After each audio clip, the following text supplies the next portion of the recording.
ಯಾರು ವಿಕ್ಟಿಮೋ ಯಾರು ಕಲ್ಪ್ರಿಟ್ಟೋ ಬಹಳ ಕನ್ಫ್ಯೂಸ್ ಮಾಡ್ತಾ ಇದ್ದೀರಾ. ಸ್ವಲ್ಪ ಮುಂದೆ ಬನ್ನಿ. ವಿಕ್ಟಿಮ್ ಕಲ್ಪ್ರೇಟ್ ನಿಮ್ಗೆ 19ಕ್ಕೆ ಗೊತ್ತಾಗುತ್ತೆ. ಗುರುಗಳೇ ನಮಸ್ಕಾರ, ಹಾಗೂ ಬಂದಿರೋ ಮಾಧ್ಯಮ ಮಿತ್ರರು ಹಾಗೂ ಎಲ್ಲರಿಗೂ ನಮಸ್ಕಾರ. ಇಲ್ಲಿ ಥ್ಯಾಂಕ್ಸ್ ಹೇಳೋದಕ್ಕಿಂತ ನಾವು ಕಾರ್ತಿಕ್ ಅವ್ರು ತುಂಬ ಚೆನ್ನಾಗಿ ಕಂಟೆಂಟ್ ಕನ್ವೆ ಮಾಡಿದ್ರು. ನಮ್ಮೆಲ್ಲರಿಗಿಂತ ಇಡೀ ಸಿನಿಮಾನ ತುಂಬ ಚೆನ್ನಾಗಿ ಸಮ್ ಅಪ್ ಮಾಡಿದ್ರಿ ಕಾರ್ತಿಕ್, ಥ್ಯಾಂಕ್ ಯು. ಏನಾಗುತ್ತೆ ಒಂದು ಕತೆ ಅಂತ ಹೇಳಕ್ಕೆ ಬಂದಾಗ, ಒಂದು ರೆಗ್ಯುಲರ್ ಫಾರ್ಮ್ಯಾಟಲ್ಲಿ ಒಂದು ಲವ್ ಸ್ಟೋರಿನೋ, ಒಂದು ಥ್ರಿಲ್ಲರ್ ಅಂದಾಗ ಥ್ರಿಲ್ಲರ್ ಜೊತೆ ಏನೇನು ಎಲಿಮೆಂಟ್ಸ್ ಇಡ್ತೀವಿ, ಸೊ ಇದೆಲ್ಲ ಮುಖ್ಯ ಆಗುತ್ತೆ. ಇವತ್ತಿನ ದಿನದಲ್ಲಿ ಆಡಿಯನ್ಸ್ ಹೆಂಗೆ ಎಜುಕೇಟ್ ಆಗಿದಾರೋ, ನಾವು as film makers and actors ನಾವು ಎಜುಕೇಟ್ ಆಗಿ ಅವ್ರು ಏನು ರಿಕ್ವೈರ್ಮೆಂಟ್ ಇದೆ, ಅವ್ರ ಐಡಿಯಾಲಜಿ ಎಷ್ಟು ಇಂಪ್ರೂವ್ ಆಗಿದೆ ಆ ಲೆವೆಲ್ಗೆ ನಾವು ಹೋಗ್ಬೇಕಾಗತ್ತೆ. ಸೊ ಆ ನಿಟ್ಟಿನಲ್ಲಿ ನಾವು ಈ ಸಿನಿಮಾ ಶುರು ಮಾಡಿದಾಗ, ನಾನಾಗಲಿ ರಾಜ್ ಆಗಲಿ, ಒಂದು ಕತೆ ಒಂದು ಲೈನ್ ಅಂತ ಬಂದಾಗ, ಒಂದು ಹೆಣ್ಣಿನ ಸುತ್ತ ಈಗ ಸ್ಟೋರಿ ಏನು ಹೋಗುತ್ತೆ ಅದು ನಮಗೆ ತುಂಬ ಇಂಟ್ರೆಸ್ಟಿಂಗ್ ನರೇಟಿವ್ ಆಗಿ ಬಂತು. ಅದನ್ನು ಡೆವಲಪ್ ಮಾಡ್ತಾ ಮಾಡ್ತಾ ಮಾಡ್ತಾ ಫಸ್ಟ್ ಲೋಹಿತಿನ ಒಂದು ಲೈನ್ ತೊಗೊಂಡಿದ್ದಾಗಿರ್ಬೋದು, ಆಮೇಲೆ ಸುನಿಲ್ ಅವರಾಗಿರ್ಬೋದು, ಸುರೇಶ್ ಅವರು ವರ್ಕ್ ಮಾಡಿದ್ದಾಗಿರ್ಬೋದು, ಆಮೇಲೆ ಓವರ್ ಆಲ್ ಬೌಂಡ್ ಸ್ಕ್ರಿಪ್ಟ್ ಆಗಿ ಬಂದಮೇಲೆ ಇದರಲ್ಲಿ ಎಲ್ಲ ಆ್ಯಕ್ಟರ್ಸು ಬಂದು ಅವ್ರವ್ರು ಇನ್ಪುಟ್ ಕೊಟ್ಟಿದ್ದಾರೆ. ಈ ಕಿಶೋರ್ ಸರ್ ಬಂದು ಮಾಡ್ಬೇಕಾದ್ರೆ ಅವ್ರ ಸೀನ್ಗಳ ಟೈಮಲ್ಲಿ ಅವ್ರು ಬರೀ ಅವ್ರದ್ದನ್ನು ನೋಡಿಲ್ಲ, ಪ್ರತಿಯೊಬ್ಬರು ಎಲ್ಲ ಕ್ಯಾರೆಕ್ಟರ್ ಸ್ಟೈಲಾಗಿ ಏನು ಬರ್ತಾ ಇದೆ, ಅದು ಏನು ಬಂದರೆ ಸಿನಿಮಾಗೆ ಇಂಪ್ಯಾಕ್ಟ್ ಆಗುತ್ತೆ, ಸೊ ಅದನ್ನು ನೋಡಿದ್ದಾರೆ. ರಾಜ್ ಓವರ್ ಆಲ್ ಕೂತ್ಕೊಂಡು ಎಲ್ಲರೂ ನೋಡಿದ್ದಾರೆ. ಇದೆಲ್ಲದಕ್ಕೂ ಸೇರಿ ಈ ಸಿನಿಮಾ ಇವತ್ತು ಔಟ್ಪುಟ್ ಬಂದಿರೋದು. ಸೊ ನಿಮಗೆ ಒಬ್ಬರು ಯಾರೇ ಆಗ್ಬೋದು, ಈಗ ನಾನು ಅಂಥದ್ದೊಂದು ಸ್ಟಾರ್ ಏನಲ್ಲ, ಇವತ್ತು ಒಂದು ಗ್ಯಾಪ್ ಕೊಟ್ಟು ಬರ್ಬೇಕಾದ್ರೆ ಯಾರೋ ಒಬ್ರು ನೋಡ್ಬೇಕು ಈ ಸಿನಿಮಾ ಅಂತ ಯೋಚನೆ ಮಾಡ್ಬೇಕಂದ್ರೆ, ಸೊ ನಾವು ಕಂಟೆಂಟ್ ಥ್ರೂನೇ ಬರಬೇಕಾಗತ್ತೆ. ಆ ಕಂಟೆಂಟ್ ಹೇಗೆ ಕೊಡ್ತೀವಿ ಅನ್ನೋದು ಅವ್ರನ್ನ ಇಂಟ್ರೆಸ್ಟ್ ಕ್ರಿಯೇಟ್ ಮಾಡುತ್ತೆ. ಸೊ ಆ ನಿಟ್ಟಿನಲ್ಲಿ ಕೆಲಸ ಮಾಡಿದಾಗ ಇಲ್ಲಿ ಏನೋ ಒಂದು ಓಕೆ ಅಪ್ಪ ಇವ್ರೇನೋ ಒಂದು ಮಾಡಿದಾರೆ ಆನೆಸ್ಟಾಗಿ, ಇಲ್ಲಿ ಬಂದು ನೋಡಬೇಕು ಅನ್ನೋದು ಒಂದು ಥಾಟ್ ಕ್ರಿಯೇಟ್ ಮಾಡ್ತೀವಲ್ಲ, ಅದೇ ನಮಗೆ ಒಂದು ಸಕ್ಸಸ್ ಅಂತ ನಾನು ಭಾವಿಸ್ತೀನಿ. ಸೊ ಆ ನಿಟ್ಟಿನಲ್ಲಿ ಇಡೀ ತಂಡ ಕೆಲಸ ಮಾಡಿದೆ. ಓವರಾಲ್ ಸಂಗೀತ ಅವ್ರ ಪಾತ್ರ ಆಗಿರ್ಬೋದು, ಅಕ್ಷತಾ ಅವ್ರ ಪಾತ್ರ ಆಗಿರ್ಬೋದು, ಎಲ್ಲ ಯೂನಿಕ್ ಆಗಿದೆ. ಪ್ರವೀಣ್ ಜೈನ್ ಅವ್ರ ಪಾತ್ರನೂ ಅಷ್ಟೇ. ಇಲ್ಲಿ ತುಂಬ ರಿವೀಲ್ ಮಾಡಿಲ್ಲ ಅಂದ್ರೂ ನಮ್ಮೆಲ್ಲ ಪಾತ್ರಗಳು ಆ ಪಾತ್ರಗಳಿಂದನೇ ಈ ಪಾತ್ರ ತುಂಬ ಎಲಿವೇಟ್ ಆಗುತ್ತೆ. ಸೊ ಆ ನಿಟ್ಟಿನಲ್ಲಿ ಎಲ್ಲರೂ ಕೆಲಸ ಮಾಡಿದ್ದಾರೆ.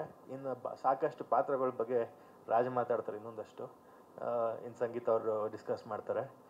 ಇನ್ನು ನಿಮ್ದೇನಾರ ಪ್ರಶ್ನೆ ಇದ್ರೆ ಅಥವಾ ಮಾಧ್ಯಮದ ಅಲ್ಲ, ನನಗೆ ನಿಮ್ಮ ಪಾತ್ರದ ಬಗ್ಗೆ ಹೇಳಿ ಅಂತ ಕೇಳಂಗೆ ಇಲ್ಲ ಅನ್ಸುತ್ತೆ. ಟ್ರೇಲರ್ ನೋಡಿದ್ರೆ ಅದು ನೀವು ರಿವೀಲ್ ಮಾಡಲ್ಲ ಅಂತ ಗೊತ್ತು.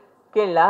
ಹಾಂ, ನನ್ನ ಪಾತ್ರ ನಾನು ಆಲ್ರೆಡಿ ಹೇಳ್ದಂಗೆ ಒಬ್ಬ ಡೈರೆಕ್ಟ್ರು, ಸಿನಿಮಾ ಒಳಗಡೆ ಒಬ್ಬ ಡೈರೆಕ್ಟ್ರು ನಾನು.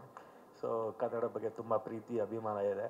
ಅದನ್ನ ಇಟ್ಕೊಂಡು ನಾನು ಒಂದು ಸಿನಿಮಾ ಮಾಡಿ ಆ ಸಿನಿಮಾ ಸಕ್ಸಸ್ಸು ಫೇಲಿಯರಿಂದ ನನಗೇನು ಇಂಪ್ಯಾಕ್ಟ್ ಆಗಿರುತ್ತೆ, ಆ ಜರ್ನಿಲಿ ಇವ್ರಿಗೆ ಸಿಗ್ತಾರೆ, ಆ ಜರ್ನಿಯಿಂದ ಇವ್ರಿಗೆ ನನ್ನ ಟ್ರಾವೆಲ್ ಮಾಡಿಸ್ತಾರೆ, ಅದೆಲ್ಲ ಸಿನಿಮಾ. ಅಲ್ಲ, ಎಲ್ಲರೂ ಸಿಂಪಲ್ಲು, ಸಚಿನು ಬಹಳ ಸರಳತೆ, ಈ ಥರ ಅವ್ರ ಜೊತೆ ಒಡನಾಟ ಇಟ್ಕೊಂಡು ಅವ್ರು ಹೇಳ್ತಾರೆ. ಬಟ್ ಅಲ್ಲಿ ಆನ್ ಸ್ಕ್ರೀನ್ ನಮಗೆ ನೋಡಿದಾಗ ಅಲ್ಲೂ ಅಷ್ಟೇ ಮುಖದಲ್ಲಿ ಮೋಸ್ಟ್ಲಿ ಎದುರುಗಡೆ ಇರೋ ಅಂಥ ಪಾತ್ರಗಳಿಗೆ ನಿಮ್ಮದು ವಿಚಾರಗಳನ್ನ ಕಂಡುಹಿಡಿಯೋದು ಕಷ್ಟ ಆಗ್ಬೋದು. ಆ ಥರದ್ದೊಂದು ಎಕ್ಸ್ಪ್ರೆಷನ್ ಇದೆ ಎಲ್ಲ ಸೀನಲ್ಲೂ. ಒಂದಷ್ಟು ಕೇಸಸ್ ನಾವಂತೂ ಮಾಡ್ತಾ ಇದ್ದೀವಿ. ನೀವು ಹೇಳಿದಾಗೆ ತುಂಬ ಕ್ಲಾರಿಟಿಲಿ ಮಾತಾಡಿದ್ರಿ. 3ನೇ ಸಿನಿಮಾ ನಮಗೆ ಗೊತ್ತಿರಬೇಕು ಕಂಟೆಂಟ್ ಮೇಲೆ ನಾವೆಷ್ಟು ವರ್ಕ್ ಮಾಡಬೇಕು ಅನ್ನೋದು ಅಂತ. ತುಂಬ ಒಳ್ಳೇದಾಗಲಿ. Thank you. ನೂರಾರು ಸಿನಿಮಾಗಳು ನಿಮ್ಮ ಕಡೆಯಿಂದ ಬರಲಿ ಅನ್ನೋ ಎಕ್ಸ್ಪೆಕ್ಟೇಷನ್ ನಮಗಿದೆ Sachin sir. Thank you. Orange secret ಹೇಳ್ಬಿಡಿ. ಹೇಳ್ತೀನಿ. ಮೊದಲನೇದಾಗಿ ನನ್ನ ಪ್ರೀತಿಯ ಮಾಧ್ಯಮ ಮಿತ್ರರಿಗೆ ಹಾಗೂ ಗುರುಗಳಿಗೆ, ಇಲ್ಲಿ ಬಂದಿರುವಂಥ ನನ್ನ ಕುಟುಂಬದವರು, ನನ್ನ ಸ್ನೇಹಿತರು, ನಮ್ಮ ಸಚಿನ್ ಅವರ ವೈಫ್ ಆಗಿರ್ಬೋದು, ಅಥವಾ ನನ್ನ ಎಲ್ಲ ತಂಡದ ಟೀಮ್ಮೇಟ್ಸ್, ನಮ್ಮ ನಿರ್ದೇಶಕರಿಗೆ ಹಾಗೂ ನಮ್ಮ ನಿರೂಪಣೆ ಮಾಡ್ತಿರುವಂಥ ನಮ್ಮ ಬ್ಯೂಟಿಫುಲ್ ಅಂಕಿತಾ ಅವರಿಗೆ ಥ್ಯಾಂಕ್ ಯು ಸೋ ಮಚ್. ಚಿತ್ರದ ಬಗ್ಗೆ ಆಗಲೇ ಟ್ರೇಲರಲ್ಲಿ, ನಾನು ಆ್ಯಕ್ಚುಲಿ ಟ್ರೇಲರಲ್ಲಿ ಇಷ್ಟೊಂದೆಲ್ಲ ಕಾಣಿಸುತ್ತೆ ಅಂತ ನಾನು ಅಂದ್ಕೊಂಡಿರಲಿಲ್ಲ. ಬಟ್ ಹಲವಾರು ವಿಷಯಗಳು ತುಂಬ ಡೆಪ್ತಲ್ಲಿ ನಮ್ಮ ಟ್ರೇಲರಲ್ಲಿ ಕಾಣಿಸ್ತಾ ಇದೆ. ಸೊ ಪ್ರಶ್ನೆಗಳು ಆ್ಯಕ್ಚುಲಿ ಎಲ್ಲರೂ ಮುಖದಲ್ಲೂ ಕಾಣಿಸ್ತಿತ್ತು. ನಾನು ಆ್ಯಕ್ಚುಲಿ ಟ್ರೇಲರ್ ನೋಡ್ತಿರ್ಲಿಲ್ಲ, ಹಿಂದೆ ಎಲ್ಲರ ಮುಖ ನೋಡ್ತಿದ್ದೆ.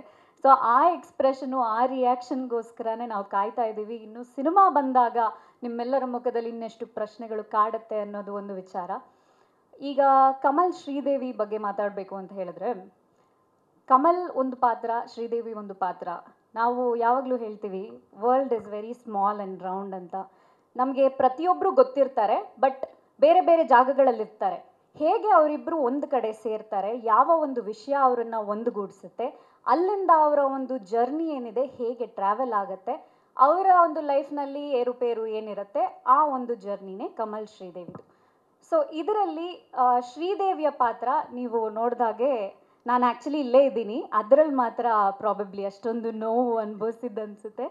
But I definitely have to say, Raj, thank you so much. ನನ್ನನ್ನು ಈ ಒಂದು ಪಾತ್ರಕ್ಕೆ ನೀವು ಆ್ಯಪ್ಟ್ ಆಗಿದ್ದೀರಾ ಅಂತ ರಾಜ್ ಮೈಂಡಲ್ಲಿ ಅದು ಹೆಂಗೆ ಬಂತು ನಂಗೆ ಗೊತ್ತಿಲ್ಲ. ಅದಕ್ಕೆ ಮುಂಚೆ ಕ್ಲಾಂತಲ್ಲಿ ಪ್ರಾಬಬ್ಲಿ ನೀವು ಬಂದು ನಮ್ಮ ಪ್ರೀಮಿಯರ್ ನೋಡಿ ಅದಕ್ಕೆ ಸಪೋರ್ಟ್ ಮಾಡಿದ್ರಿ. ಆ ಟೈಮಲ್ಲಿ ಅವ್ರಿಗೆ ಅನ್ನಿಸ್ತು ಅನಿಸುತ್ತೆ ಸಂಗೀತ ಅವ್ರು ಈ ಪಾತ್ರವನ್ನು ಮಾಡ್ಬೋದು ಅಂತ. ಅವತ್ತಿನ ದಿನ ನಾನು ಆ ಡಿಸ್ಕ್ರಿಪ್ಷನ್ ಓದಿ ನನಗೆ ಈ ಪಾತ್ರ ಮಾಡಲೇಬೇಕು ಅನ್ನೋ ಹುಚ್ಚು ಹಿಡಿತು. ಅದರಲ್ಲೂ ನಮ್ಮ ಸುನಿಲ್ ಅವರ ನಿರ್ದೇಶನ ಅಂತ ಗೊತ್ತಾದ್ಮೇಲೆ I wanted to do this role. ಅವತ್ತು ನಾನೇನಾದರೂ ಮಿಸ್ ಮಾಡ್ಕೊಂಡಿದ್ದಿದ್ರೆ ಪ್ರಾಬ್ಲಿ ಇಲ್ಲಿ ನಿಂತ್ಕೊಂಡು ಇದ್ರ ಬಗ್ಗೆ ಮಾತಾಡೋ ಅಂಥ ಒಂದು ಆಪರ್ಚುನಿಟಿ ಸಿಗ್ತಾ ಇರಲಿಲ್ಲ. ಆ್ಯಂಡ್ ಸುನಿಲ್ ಅವ್ರ ಬಗ್ಗೆ ನಾನು ಡೆಫಿನೆಟ್ಲಿ ಹೇಳೋಕ್ಕೆ ಇಷ್ಟಪಡ್ತೀನಿ. ಯಾಕೆಂದರೆ ಅವರಂಥ ಒಬ್ಬ ನಿರ್ದೇಶಕನ ನಾನು ಇಲ್ಲಿವರೆಗೂ ನೋಡಿಲ್ಲ, ಆ ರೀತಿ ನಿರ್ದೇಶಕನ ಜೊತೆ ಕೆಲಸ ಮಾಡಿಲ್ಲ. ಬಿಕಾಸ್ ಯಾವುದೇ ಒಂದು ಪಾತ್ರಕ್ಕೂ ಕಟ್ಟು ಹಾಕಲ್ಲ ಅಂಥ ಒಬ್ಬ ನಿರ್ದೇಶಕ ಅವರು. ಇದೊಂದು ಪ್ಲೇ ಗ್ರೌಂಡು, ನಮ್ಮೆಲ್ಲ ಆರ್ಟಿಸ್ಟ್ನು ಅದರಲ್ಲಿ ನೀವು ನಿಮ್ಮ ಪಾತ್ರನ ಇದಕ್ಕೆ ಜೀವ ಕೊಡಬೇಕು, ನೀವು ಹೆಂಗೆ ಅದನ್ನು ನಿರ್ವಹಿಸ್ತೀರಾ ನೋಡ್ತೀನಿ. ಅಲ್ಲೇನಾದರೂ ಒಂದು ಸಣ್ಣ ಚೇಂಜಸ್ ಬೇಕಾದಲ್ಲಿ ಮಾತ್ರ ನಾನು ಬಂದು ತಿದ್ದುತ್ತೀನಿ ಅನ್ನೋವಂಥ ಒಬ್ಬ ನಿರ್ದೇಶಕ. ತುಂಬ ಅದ್ಭುತವಾದಂಥ ನಿರ್ದೇಶನ ಮಾಡ್ತಾರೆ ನಮ್ಮ ಸುನಿಲ್ ಅವರು. ಆ್ಯಂಡ್ ಆಫ್ಕೋರ್ಸ್ ಸಚಿನ್, ನನ್ನ ಒಂದು ಒಳ್ಳೆ ಸ್ನೇಹಿತ ಹಾಗೂ ಕೋ ಆ್ಯಕ್ಟರ್ ಅಂತ ಹೇಳ್ಬೋದು. ನಮ್ಮ ಕಮಲ್ ಪಾತ್ರಕ್ಕೆ ಒಂದು ಇನ್ನಸೆಂಟ್ ಆಗಿರುವಂಥ ಒಬ್ಬರು ಪಾತ್ರಧಾರಿ ಬೇಕಾಗಿತ್ತು. ಸೊ ಅವರ ಮುಖ ನೀವು ನೋಡಿದಾಗಲೇ ಯಾವಾಗಲೂ ಒಂದು ಹಸುಮುಖ, ಅವ್ರದ್ದು ಯಾವಾಗಲೂ ನೋಡಿ ಯಾವಾಗಲೂ ಸ್ಮೈಲ್ ಮಾಡ್ತಾ ಇರ್ತಾರೆ ಅಂಥ ಒಬ್ಬ ಮನುಷ್ಯ. ಈವನ್ ಸೆಟ್ಟಲ್ಲೂ ಅಷ್ಟೇ ಹೀಗೆ ಇರ್ತಾ ಇದ್ರು. Probably that is something which connected me and Sachin, I guess. So thank you for being such a wonderful co actor ಅಂತ ಹೇಳಕ್ಕೆ ಇಷ್ಟಪಡ್ತೀನಿ. ನೀವು ನೋಡಿದ ಹಾಗೆ ನಮ್ಮಲ್ಲಿ ತುಂಬ ಜನ ತಾರಾ ಬಳಗ ಇದ್ದಾರೆ. ನಮ್ಮ ನಿರ್ದೇಶಕರು ಹೇಳಿದಾಗೆ ಅಕ್ಷಿತಾ ಅವರ ಪಾತ್ರ ಆ್ಯಕ್ಚುಲಿ ಒಂದು ಅಪ್ಲಾಡ್ ಮಾಡುವಂಥ ಒಂದು ಪಾತ್ರ, ಸಖತ್ ಬೋಲ್ಡ್, ವೆರಿ ಇಂಡಿಪೆಂಡೆಂಟ್. ಆ್ಯಂಡ್ ಅವರ ಒಂದು ಪಾತ್ರನ ಪ್ರತಿಯೊಂದು ಹೆಣ್ಣು ನೋಡಿದಾಗ ಶಿ ವಿಲ್ ಫೀಲ್, ಅಂದರೆ ಪ್ರಾಬಬ್ಲಿ ನಾನು ಈ ಥರ ಒಂದು ಸಿಚುವೇಶನಲ್ಲಿದ್ದರೆ how I would face the world ಅಥವಾ how I would face the society ಅಂತ, ಆ ರೀತಿ ಒಂದು ಪಾತ್ರ ಅವ್ರದ್ದು. ಮತ್ತು ನಮ್ಮ ಒಂದು ಪಿಲ್ಲರ್ಸ್ ಮಿತ್ರ ಅವರಾಗಿರ್ಬೋದು, ನಾವು ಹಿಂದೆ ಒಂದು ಸಲ ಕೆಲಸ ಮಾಡಿದ್ವಿ ಒಟ್ಟಿಗೆ. ಬಟ್ ಅವ್ರ ಜೊತೆ ಕೆಲಸ ಮಾಡುವಾಗ ಇಡೀ ಸೀನ್ಸಲ್ಲಿ ನಾನು ಬರೀ ನಕ್ಕಿರೋದೇನೆ. Even though it was a very serious scene, emotional scene ನನಗೆ. ಬಟ್ ನನಗೆ ಅವ್ರ ಜೊತೆ ಇರುವಂಥ ಒಂದು ಕೆಮಿಸ್ಟ್ರಿ, ಪ್ರಾಬಬ್ಲಿ ಅವರು ಮಾಡಿಕೊಡುವಂಥ ಒಂದು ಕಂಫರ್ಟ್ ಝೋನ್ ಇರ್ಬೋದು. So that made all the work easy ಅಂತ ಹೇಳ್ಬೋದು. ಕಿಶೋರ್ ಅವ್ರ ಪಾತ್ರ ಆಗಿರ್ಬೋದು, ಉಮೇಶ್ ಅಣ್ಣ ಅವ್ರ ಪಾತ್ರ ಆಗಿರ್ಬೋದು. ಆ್ಯಂಡ್ ಡೆಫಿನೆಟ್ಲಿ ಇನ್ನೂ ಮತ್ತಷ್ಟು ಹಲವಾರು ಕಲಾವಿದರಿದ್ದಾರೆ. ಕಾರ್ತಿಕ್ ಆ್ಯಂಡ್ ಕಾರ್ತಿಕ್ ಅಂತಲೇ ಕರೀತಾರೆ ಅವ್ರನ್ನ. ಇಬ್ಬರ ಜೊತೆನೂ ನನ್ನ ಸ್ಕ್ರೀನ್ ಶೇರಿಂಗ್ ನೋಡಿದ್ರಿ ನೀವು ಅದರಲ್ಲಿ. ಸೊ ಪ್ರತಿಯೊಬ್ಬರದ್ದು ಅವ್ರದ್ದೇ ಆದಂಥ ಒಂದು unique way of story arc ಇದೆ. ಬಟ್ ಎಲ್ಲೂ ಯಾವುದು ಲೂಸ್ ಎಂಡ್ಸ್ ಇಲ್ಲ. That is something we have to appreciate. I am really sorry if I am boring you all. ನನಗೆ ಒಂದಷ್ಟು ವಿಷಯಗಳನ್ನ ಹೇಳ್ಕೊಡ್ಬೇಕು ಅನ್ನೋ ಒಂದು ಆಸೆ. ಬಟ್ ಟ್ರೇಲರಲ್ಲಿ ಇಷ್ಟೊಂದು ನೋಡ್ಬಿಟ್ಟು ನಾನೇ ಒಂಥರ ಮಬ್ಬಾಗಿದ್ದೀನಿ. ಸೊ ಹಾಗಾಗಿ ಹೆಚ್ಚು ಮಾತಾಡ್ತಾ ಇದ್ದೀನಿ. ಪ್ರಾಬಬ್ಲಿ ಸಿನಿಮಾ ನೋಡಿದ್ಮೇಲೆ ಇನ್ನೂ ಹೆಚ್ಚು ಮಾತಾಡಿ ನಿಮ್ಗೆಲ್ಲರಿಗೂ ಡಿಸ್ಟರ್ಬ್ ಮಾಡ್ತೀವಿ ಅನಿಸುತ್ತೆ. ಸೊ ಇನ್ನೊಂದು ಸ್ವಲ್ಪ ಹೇಳಲ್ಲ ಅಥವಾ ಹೇಳಲ್ಲ? ಬೇಡ, ಸಾಕಾ ರಾಜ್ ಸಾಕು ಅಂದರು, ಸಾಕು ಬಿಡಿ. ಆ್ಯಂಡ್ ನನಗಿನ್ನು ನಿಜ ಇದು ಹೇಳಬೇಕು, ನನಗೆ ಮನೋಹರ್ ಅವರು ಮತ್ತು ಮೋಕ್ಷೇಂದ್ರ ಅವರು ನನ್ನನ್ನು ಇಷ್ಟಿರೋವಾಗಲಿಂದ ನೋಡಿದ್ದೀರಾ ಅಂದರೆ ಇಲ್ಲಪ್ಪ, ನಾನೊಂದು 16 ವರ್ಷ, ನನ್ನ ಮೊದಲನೇ ಸಿನಿಮಾ ಆಗಿರ್ಬೋದು ಅಥವಾ ಮೊದಲನೇ ಆಲ್ಬಮ್ ಸಾಂಗ್ ಏನಿತ್ತು ಆ ಟೈಮ್ನಿಂದನೂ ಇವರೆಲ್ಲ ನಮ್ಮ ಮಾಧ್ಯಮದವರು ನನ್ನನ್ನು ನೋಡ್ತಾ ಬಂದಿದ್ದಾರೆ, ನನಗೆ ಸಪೋರ್ಟ್ ಮಾಡ್ತಾ ಬಂದಿದ್ದಾರೆ. ಇವ್ರು ಇಲ್ಲದೆ ಪ್ರಾಬಬ್ಲಿ ನಮ್ಮ ಚಿತ್ರಗಳು ಅಥವಾ ನಾನು ಮಾಡುವಂಥ ಪಾತ್ರಗಳು ಇಷ್ಟರ ಮಟ್ಟಿಗೆ ರೀಚ್ ಆಗೋಕ್ಕೆ ಸಾಧ್ಯ ಆಗ್ತಿರ್ಲಿಲ್ಲ. ಸೊ ನನ್ನ ಕಡೆಯಿಂದ ನನ್ನ ಡೀಪೆಸ್ಟ್ ಗ್ರ್ಯಾಟಿಟ್ಯೂಡ್ ನಿಮ್ಮೆಲ್ಲರಿಗೂ. And thank you so much for creating this stage for me to speak. Super. ನೀವು ಹೇಳಿದ ಒಂದು ಮಾತಿಗೆ ನಾನು ಅಗ್ರಿ ಆಗ್ತೀನಿ. ಇನ್ನೋಸೆನ್ಸ್ ತುಂಬಿ ತುಳುಕ್ತಾ ಇದೆ ಮುಖದಲ್ಲಿ. ನೀವು ಹೇಳೋದು ಸಾರಿ, ನಾನು ಒಂದು ಬರ್ತೆ. ಪ್ರತಾಪಿಗೆ ಥ್ಯಾಂಕ್ಸ್ ಹೇಳ್ಬೇಕು. ಯಾಕಂದ್ರೆ ನಾವು ಒಂದು ಪಾತ್ರ ಮಾಡಿ ಅಂತ ಹೇಳೋದಲ್ಲ, ಅದನ್ನ ತುಂಬಾ ಚೆನ್ನಾಗಿ ನಿರ್ವಹಿಸಿದ್ದೀರಾ. ಅಂದರೆ ಸಿನಿಮಾದಲ್ಲಿ ಪಾತ್ರ ಆಗಿರ್ಬೋದು, ನಮ್ಮ ಮನೇಲಿ ನಮಗೆ ಬ್ಯಾಕ್ ಬೋನ್ ಆಗಿ ನಿಂತಿರೋದು, ಕೆಲಸ ಮಾಡಿರೋದಾಗಿರ್ಬೋದು, ನಮ್ಮ ಮನೇಲಿ ಪ್ರತಿ ಒಬ್ಬರದ್ದು ನಮಗೆ ಸಪೋರ್ಟ್ ಆಗಿ. ನಾವು 4 ಜನ ಫ್ಯಾಮಿಲಿ, ಸಂಜು ಒಬ್ಬ ಅಮೆರಿಕದಲ್ಲಿ ಇರ್ಬೋದು, ಬಟ್ ನೀವು 20-25 ಜನ ನಮ್ಮ ಮನೇಲಿ ನಮ್ಮನ್ನೇನು ನೋಡ್ಕೋತೀರ, ನೀವೆಲ್ಲರೂ ಒಂದು ದೊಡ್ಡ ಬ್ಯಾಕ್ ಬೋನೆ. ಸೊ ಅದರಿಂದನೇ ನಮಗೆಲ್ಲರೂ ಎಲ್ಲ ಕೆಲಸನೂ ಸ್ಮೂತಾಗಿ ಆಗೋದು. ನಿಮ್ಮ ಪಾತ್ರನ ಅಚ್ಚುಕಟ್ಟಾಗಿ ನೀವು ನಿರ್ವಹಿಸಿದ್ದೀರಾ, ಅದು ಸ್ಕ್ರೀನ್ ಮೇಲೆ ಕಾಣಿಸುತ್ತೆ. ಇದರಿಂದ ನಿಮ್ಮ ಮುಂದಕ್ಕೆ ಒಂದು ಆ್ಯಕ್ಟಿಂಗ್ ಕರಿಯರು ನಿಮಗೆ ಫ್ಲರಿಶ್ ಆಗಲಿ ಅಂತ ಕೇಳ್ಕೊತೀನಿ. ಇನ್ಮೇಲೆ ಯಾರು ಪ್ರತಾಪ್ ಅವ್ರಿಗೆ ಡಬ್ಬಾ ಹೀರೋ ಅಂತೆಲ್ಲ ಹೇಳಂಗಿಲ್ಲ ಈ ಸಿನಿಮಾ ಆದ್ಮೇಲೆ. ನಾನು ಒಪ್ಪಲ್ಲ, ಯಾರು ಒಪ್ಪಲ್ಲ ಅಲ್ವಾ Sachin sir? Thank you so much. ಒಂದು 2 ವಿಷಯಗಳನ್ನ ಮತ್ತೆ ಈ ಸಿನಿಮಾದ ವಿಜುವಲ್ಸ್ಗೆ ಆ್ಯಕ್ಚುಲಿ ಇಷ್ಟು ಒಂದು ಅದ್ಭುತವಾದಂಥ ವಿಜುವಲ್ ನೀವೇನು ನೋಡ್ತಿದ್ದೀರಾ, ಇದಕ್ಕೆ ಕಾರಣರಾದಂಥ ನಮ್ಮ ನಾಗೇಶ್ ಅವರು ಇವತ್ತು ಆ್ಯಕ್ಚುಲಿ ಅವ್ರು ಇಲ್ಲಿಲ್ಲ, ಅವ್ರ ಕೆಲಸದಲ್ಲಿದ್ದಾರೆ. ಬಟ್ ಅವ್ರ ಬಗ್ಗೆ ಡೆಫಿನೆಟ್ಲಿ ಮಾತಾಡ್ಬೇಕು. ನಾನು ಅವ್ರನ್ನ ಸಂಜಯ್ ಲೀಲಾ ಬನ್ಸಾಲಿ ಅಂತ ಕರೀತಿದ್ದೆ.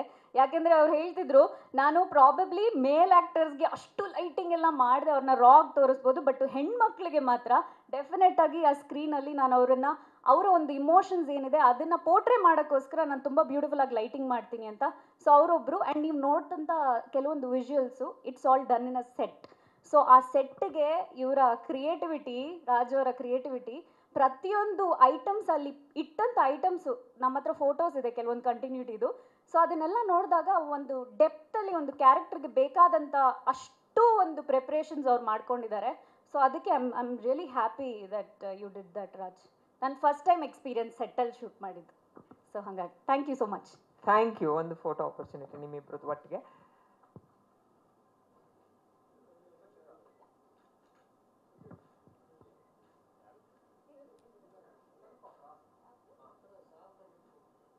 ಓಕೆ, ಆಮೇಲೆ ರಾಜ ಅವ್ರನ್ನ ಮಾತಾಡ್ಸ್ಬಿಡೋಣ.